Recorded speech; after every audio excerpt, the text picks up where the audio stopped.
Punished. White Wolf, Volume 5. Written by K. Matthew. Narrated by Hunter Millbrook. Punished.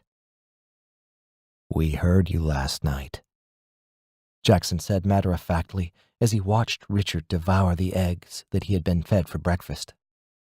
The shock of those words caused Richard to chew more slowly and avert his eyes. Had Jackson and Orion really heard him masturbating to them having sex? He had tried to be as quiet as possible. All right, maybe that was a lie. Richard secretly wanted them to hear him. He wanted them to know that he felt left out. "If you promise to behave, I'll consider letting you come hunting with the pack tomorrow." Jackson's words sounded genuine and somehow kind. "There's not much misbehaving that I can do tied up like this," Richard noted, giving the chain that ran from his neck to the wall a tug for effect. "Well, I was thinking about unchaining you and having you help Rufio around camp today. You'll be laying with him tonight." Richard looked to the dark-skinned man, who gave him a quick upward glance, too busy consuming his breakfast to give voice to thought.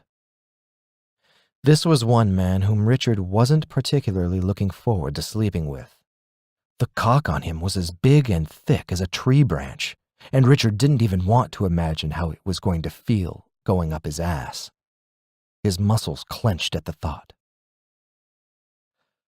"What are your thoughts towards escaping at this point?" Jackson drug Richard's attention back to him. "You should know that it's futile. Besides, you've already been seated. There isn't a place for you in modern society anymore." "I have no thoughts of escaping," Richard lied. "Good. Besides, even if you did, I'm sure Rufio could put you in your place real quick." He smiled at Rufio, who responded with a short laugh. It was true, though. There was no way that Richard imagined he could win in a hand-to-hand brawl against the large brute. Rufio was thick with muscle and even taller than Richard. Plus, he'd lived a rough life out in the forest with the other wolves, and was probably much more accustomed to combat than Richard was. Richard would have to come up with another plan to get away from him. When the rest of the men were finished eating, they all stood and left the cave, waiting for Jackson to lead them out into the forest. Without hesitation, Jackson walked up to Richard with key in hand and unfastened the lock on his collar. The thick metal thing clanked loudly as it hit the floor, a sound of freedom to Richard's ears. He reached up to rub his neck. Despite the collar having smooth, round edges and being meant for a human, it had still managed to rub his skin raw. "Tend to him," Jackson ordered Rufio before he left the cave to join the rest of the pack.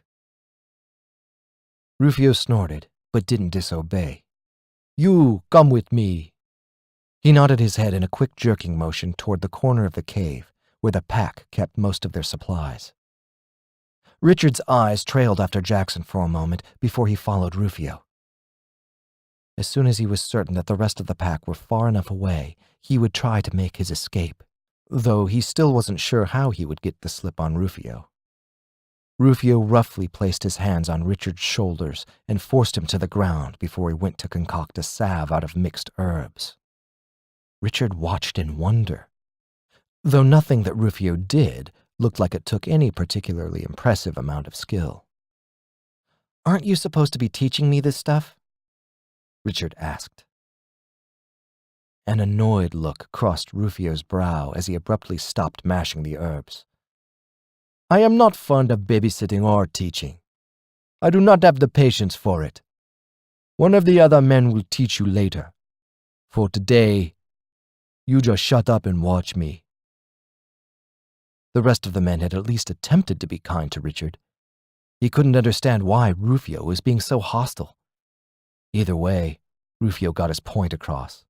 He didn't want to be bothered, and Richard was too afraid of him to speak any